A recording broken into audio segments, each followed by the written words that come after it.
The Galactic Council Hall was the most powerful meeting place in the entire galaxy. It was a massive station floating in deep space. Thousands of ships surrounded it. Inside, representatives from hundreds of alien species gathered in one enormous chamber. The hall was filled with lights, screens, and strange alien designs. Today was not a normal meeting. Today was a celebration. The galaxy was remembering a historic event. Exactly 1,000 years ago, the most dangerous species the galaxy had ever known was destroyed. Humanity. Long ago, humans had lived on a small blue planet called Earth. At first, other species thought humans were weak. They were smaller than many aliens. Their technology was young. Their planet was not very special. But humans had something different. They adapted quickly. They learned faster than most species. And they fought harder than anyone expected. Within only a few centuries, humans spread across nearby star systems. They built colonies, trade stations, and exploration ships. Some species respected them. Others feared them. Humans were unpredictable. They did not follow the normal rules of the galaxy. They took risks. They explored dangerous places. They invented strange weapons and strange machines. And sometimes, when threatened, they fought like nothing the galaxy had ever seen. Many alien empires believed humans would one day become too powerful. So the Great Purge War began. A massive alliance of alien empires joined together. Their goal was simple: destroy humanity before it became unstoppable. The war lasted many years. Planets burned. Fleets were destroyed. Millions died. In the end, the alliance attacked Earth itself. The human homeworld was bombarded from orbit. The planet was turned into a dead world. After that day, the galaxy believed humanity was gone forever. The official record of the Council said only 3 words: humanity extinct. Now, 1,000 years later, the Galactic Council gathered to remember that victory. Large holograms showed old images of the war. Historians spoke about the conflict. Some described humans as reckless. Others called them violent. Some even said the galaxy was safer without them. In the center of the chamber stood the council leader, an old and wise alien named High Chancellor Varric. His tall body was covered in silver armor. His species had led the alliance during the Purge War. He raised one of his long arms to silence the room. The hall slowly became quiet. "Today," Varric said, his voice echoing across the chamber, "we remember the end of a dangerous era. 1,000 years ago, the galaxy united to remove a threat that could have destroyed us all." Many representatives nodded. To them, humans were only history, a dark chapter that ended long ago. Vera continued speaking. The human species was clever, aggressive, and unpredictable. If we had not acted when we did, their empire might have grown beyond control. The hall filled with quiet agreement. Then suddenly, one of the large security screens flashed red. A warning signal appeared. The room grew silent again. Varric frowned. This celebration had the highest level of security. Nothing was supposed to interrupt it. A nervous security officer quickly spoke through the communication system. "High Chancellor, we have detected an unknown ship approaching the station." Murmurs spread across the chamber. Unknown ships were extremely rare here. Every vessel that came near the council station had to send identification first. Varric spoke calmly. "Identify the vessel." A few seconds passed. The officer looked confused. "Chancellor, the ship does not match any known design in our database." Now the chamber became louder. Hundreds of species had ships in the galaxy. Their designs were well documented. If the ship did not match any known record, that meant only a few possibilities. A secret experimental ship, pirates, or something much worse. Varric asked another question. "How old is the vessel?" The officer looked at the scan results again. His eyes widened. "Chancellor, the technology appears to be ancient." "Define ancient," Varric said. The officer swallowed nervously. "Approximately 1,000 years old." Now the entire council chamber became quiet. That did not make sense. A ship that old should not even be functional. Yet the vessel was clearly moving. Even stranger, the ship was heading directly toward the station. Security fleets immediately surrounded it. Dozens of powerful warships aimed their weapons at the small vessel. One wrong move, and the ship would be destroyed instantly. Varric watched the screen carefully. The mysterious ship was small compared to modern vessels. Its design looked simple and outdated, almost primitive, but something about it felt strange. "Send a message," Varric ordered. The officer nodded. A signal was transmitted. "Unidentified vessel," the officer announced. "You are approaching a restricted area. Identify yourself immediately." For several seconds, there was no response. The council representatives watched the screen with growing curiosity. Then suddenly, the ship sent a message. 3 words appeared on the main display. "Human diplomatic vessel." For a moment, nobody spoke. Then several representatives started laughing. Some believed it was a joke. Others thought it was a pirate trick. One alien loudly said, "Humans? That species died 1,000 years ago." Another added, "Someone is trying to be funny." But Varric did not laugh. He stared at the screen very carefully. "Open communication," he said slowly. The officer obeyed. A video signal appeared. The screen flickered for a moment. Then the image became clear. The council chamber froze. Standing inside the small ship were 3 figures. They had 2 arms, 2 legs, and familiar human faces. The room exploded with shocked voices. "That cannot be real. Impossible. Humans are extinct." The camera showed the 3 humans clearly. They looked calm, very calm. The one standing in the center wore a simple dark uniform. His hair was slightly gray, and his expression was relaxed. He stepped closer to the camera. "Greetings, Galactic Council," the man said. His voice was steady and confident. "My name is Ambassador Daniel Hayes of the United Human Systems." The council erupted into chaos. Some species demanded the humans be arrested immediately.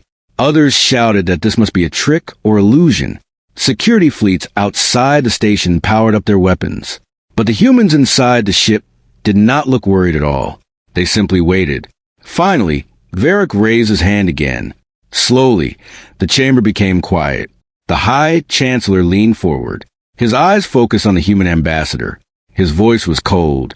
"That is impossible," Varric said. "Your species was exterminated 1,000 years ago." Ambassador Hayes smiled slightly. "Yes," he replied calmly. "That is what the galaxy believes." Varric's eyes narrowed. "How are you alive?" Hayes took a slow breath. "The truth," he said, "is that humanity did not disappear." The council listened carefully. Hayes continued. "While the galaxy celebrated our destruction, humanity was simply somewhere else." Murmurs spread again.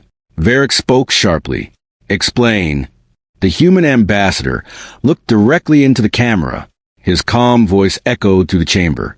"Because when the Purge War ended, humanity had already left Earth." The entire council fell silent again. Some representatives suddenly felt something they had not expected. "Fear." Hayes gave a small smile. And then he said the sentence that changed everything. "You destroyed the wrong planet." The Galactic Council Hall erupted in chaos. Hundreds of species shouted at once. Some demanded immediate action. Others froze, unable to comprehend what they were seeing. The security fleets outside the station shifted nervously, weapons at the ready, but none dared attack the incoming ships. The ships were human, not old relics, not small colony vessels. Massive fleets, sleek and armed with unknown technology, moved in perfect formation. Their engines glowed bright blue, faster than any alien ships the Council had ever recorded. High Chancellor Varric banged his staff on the council floor. Silence fell immediately. All eyes turned to the tall, armored alien. "Explain this," he demanded, voice trembling slightly. "How can humanity, destroyed 1,000 years ago, return with fleets like these?" Ambassador Daniel Hayes stepped forward, his calm voice cutting through the tension. "High Chancellor, the galaxy made a mistake." Murmurs rippled through the chamber. Many species leaned forward, eager to hear what the human would say next. "You called us extinct," Hayes continued. "You celebrated our destruction, and for 1,000 years we let you believe it." A reptilian council member hissed. "You watched us while we ruled the galaxy." "Yes," Hayes replied simply. We observed. We learned. We survived. And we prepared. Another alien, a massive four-armed being from the Drent Alliance, shouted angrily. Prepared for what? Revenge? Did you come to destroy us? Hayes shook his head. No, we did not return for revenge. Humanity remembers many things, but we also know the galaxy is far more dangerous than you think. He pressed a small button on his wrist device. The holographic map of the galaxy shifted. Unknown regions, distant systems, and dark void appeared. Then, slowly the stars moved. Entire fleets appeared, faster than the eye could track. These are the systems we explored. Hayes said, for 1,000 years, humanity has expanded. We have built colonies, fleets, weapons, and knowledge the galaxy cannot even imagine. But the reason we return now is not for conquest. A gasping murmur ran through the council. Even seasoned ambassadors were stunned by his words. We returned, Hayes continued, because something is coming. A species that consumes worlds. That destroys civilizations. That leaves nothing behind. And we have confirmed their path. They are heading toward the known galaxy. The room went completely silent. Every representative stared at the human. Every mind tried to process what he had just said. Impossible! Shouted a Court Alliance leader. No species could travel so fast and strike so efficiently. Hayes' expression remained calm. We have been tracking them for centuries. They are intelligent, but they are not reckless. They do not negotiate. They do not stop. They consume. Entire civilizations are gone before anyone even knows they exist. And they are now closer than you think. Varric clenched his fists. And what do you expect the Council to do? Hayes' voice became serious. The Council cannot fight them. Not alone. Every major fleet in the galaxy is no match for the species. If we do not act, everything the galaxy has built will be destroyed. The reptilian member spat. And why should we trust you? Humanity was always unpredictable, violent, aggressive. Hayes stepped closer to the camera. Because, unlike the past, humanity learned a lesson. We survived not by fighting foolishly, but by planning, learning, and preparing. We will fight, not to dominate the galaxy, but to save it. Another human officer joined Hayes on the screen. She pointed to a new holographic display, showing dozens of massive alien ships, each marking a human fleet heading to strategic positions across the galaxy. These fleets will coordinate with us, Hayes said. Every colony, every human fleet, every defensive station is now ready. But timing is critical. We are still outnumbered if the galaxy's empires do not cooperate. Whispers filled the chamber. Representatives looked at each other nervously. A few alien species immediately activated their own internal communications, sending urgent messages across their networks. Varric's voice cut through the chamber. What do you want from us? Hayes paused, letting the weight of the question settle in. Then he spoke. Cooperation. Humanity is not asking for power. We are offering protection. The galaxy cannot survive this threat alone, but we will fight to defend every world, including yours, if you stand with us. A murmur ran through the chamber. Some species were clearly afraid, others angry. But one thing was clear. The Council could not ignore humanity now. Hayes continued, voice firm and commanding. You once declared us extinct. You celebrated. You built monuments to our death. But humanity has returned, not as the victims, not as the underdogs, but as a force you cannot ignore, a force capable of defending the galaxy against the coming darkness. He pointed at a new display showing projected path of the consuming species. If we do not act together, billions will die, systems will vanish, worlds will be erased, entire civilizations will disappear within decades. The chamber fell silent again. Many species could not believe what they were hearing. Others began to calculate the impossibility of the situation. Every species had fought wars before, but never against a threat like this. A young council representative, barely known outside her home system, spoke up. Her voice trembled, but her words carried weight. And you expect us to trust a species we declared extinct? Hayes' eyes narrowed slightly, a hint of steel in them. Trust is earned in the fire of survival. And soon, all of you will see how humanity fights. He turned slightly, And for a moment, the camera captured his entire fleet formation. Ships of every size, warships, scout vessels, massive carriers, moved in synchronized formation. Each one gleamed with advanced energy shields, weapons, and engines capable of speeds the Council's fleets had never seen. Then Hayes's voice lowered, almost as if speaking directly into the hearts of every listener. The galaxy has underestimated humans for 1,000 years. That ends today. Varric stood silently for several long moments. His mind raced. Could this be true? Had humanity survived 1,000 years hidden, preparing for this moment? Could the galaxy really depend on them now? Then, alarms suddenly rang across the chamber. Security officers shouted in panic. The external view of the Council station showed hundreds of alien fleets moving toward the station. Some were curious, some hostile. All of them were confused by the sudden appearance of human fleets. Hayes turned back to the camera, his voice calm but commanding. The galaxy will need humanity to survive the coming storm. If we fight together, we can endure. If not, everything will be lost. Varric looked around the chamber. Every alien representative, no matter their species or rank, was watching him. All eyes silently asked the same question. Do we trust humans? Varric's hand tightened on his staff. His voice shook slightly as he spoke. Very well. Let us hear your terms. Hayes smiled slightly, the first real smile he had shown in the council hall. Humanity returns, he said, not as monsters, not as extinct relics of the past, but as guardians, as protectors, as partners in the defense of the galaxy. Accept that and we fight together. The chamber remained quiet for a long moment. Then the reptilian council member hissed angrily. Guardians? Protectors? After everything your species did? Hayes's voice rose, filled with quiet authority. We did not destroy the galaxy. We survived it, and now we will protect it. The chamber fell silent again. Then, slowly, alien species began to nod, murmur, and whisper among themselves. Some still skeptical, some fearful, some curious. But one truth was undeniable. Humanity had returned, and the galaxy would never be the same. Outside the council station, human fleets moved into position. Their numbers, their technology, and their organization were beyond anything the galaxy had imagined. The outer fleets could be seen from the council hall windows, gleaming like a new constellation of hope and fear.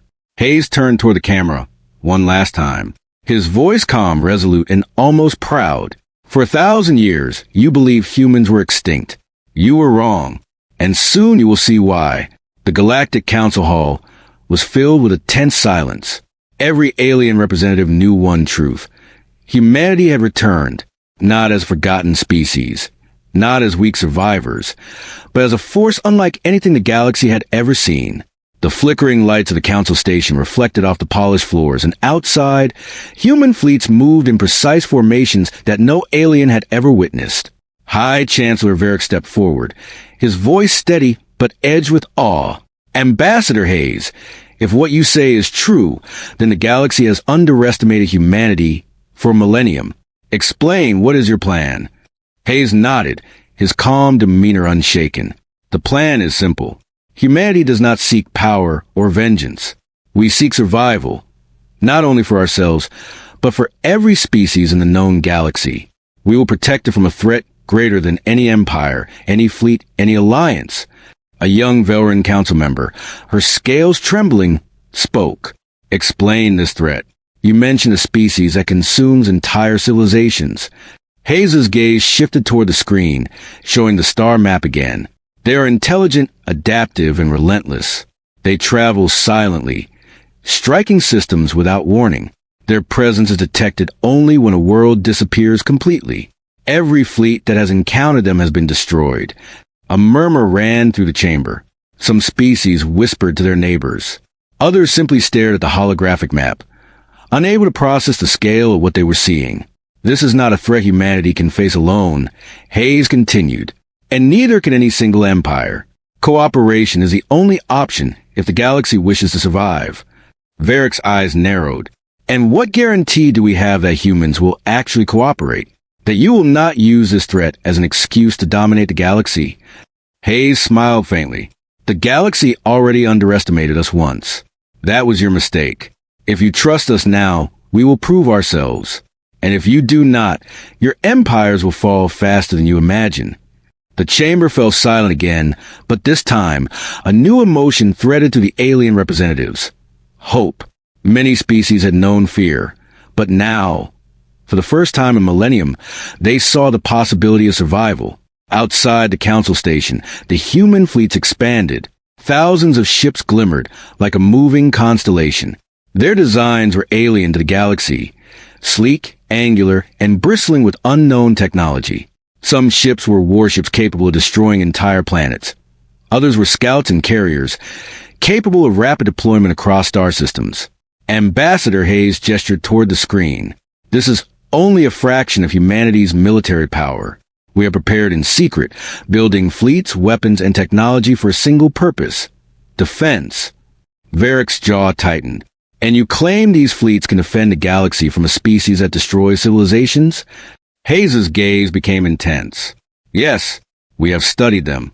We have learned from every encounter they have ever had, and we have developed strategies that no empire has considered. Humanity's advantage is not just strength. It is unpredictability. A Drenth representative hissed, his forearms shaking in anger. You speak as if you are gods. How can any one species control the fate of the galaxy? Hayes's eyes met the Drenth leaders. We are not gods. We are survivors, and survivors adapt. The chamber grew quiet. The weight of Hayes's words settled on every species. They had fought wars before, yes, but they had never faced an enemy like the one coming. And now humanity, the very species they thought extinct, had returned as the galaxy's only hope. Hayes continued, Our fleets will coordinate with yours. Every known empire, every ally, every colony, if they choose to cooperate, will form a united front. But we must act immediately.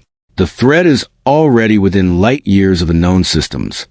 Outside, human scouts were moving rapidly, scanning distant systems, sending alerts to colonies, and positioning warships in strategic locations. For 1,000 years, humanity had studied not only the galaxy, but also the enemy. They had mapped out every possible approach, every likely target. Varric took a deep breath. And what do you require from the council? Hayes's calm voice filled the chamber. Acknowledgement, cooperation, recognition that humanity is no longer a species to be ignored, feared, or dismissed. We return as partners and protectors. Accept this, and together we can save the galaxy. Several alien representatives whispered among themselves. Some were skeptical. Some feared human power. But others realized the truth. Humanity had survived while countless other civilizations had fallen. Their technology, their fleets, and their strategies were unmatched. The council chamber shifted. Some species, initially hostile, now nodded cautiously. Others still muttered, but the realization was inevitable. If the galaxy refused humanity, it would face annihilation alone. Hayes pressed another button on his device. The holographic display shifted to a distant star system, showing a massive alien fleet moving silently toward populated worlds. The enemy was closer than the council had imagined. Every species present could see the devastation it would bring. Varric swallowed hard. Very well. Humanity will return to the Galactic Council as partners. But know this. Any betrayal will be met with swift retribution. Hayes inclined his head. Agreed. Humanity will fight for survival, and for survival of every species willing to stand together. Outside, the human fleets adjusted their formations, ready to move at a moment's notice. They were no longer a hidden species. They were no longer extinct. They were the galaxy's new guardians. The first battle was still weeks away, but the preparation, the planning, and the unity had begun. Humanity had returned, and the galaxy, one so arrogant and dismissive, now depended on them entirely. The chamber watched in awe as the human fleets moved in perfect coordination, demonstrating capabilities no alien species had ever imagined. Faster than any known ship, more powerful than any weapon, and intelligent in strategy, adapting instantly to every new threat. Hayes's final words echoed through the council hall. For 1,000 years, you believed humans were extinct. You were wrong. And now, the galaxy will see why survival always favors the prepared, the adaptable, and the determined. Humanity has returned, not as conquerors, not as victims, but as guardians. And this time, we will protect everything the galaxy has fought to build. Outside the council station, the stars seemed to shine brighter as human fleets stretched across the horizon. The galaxy had underestimated humans once. It would never make that mistake again. The new era had begun,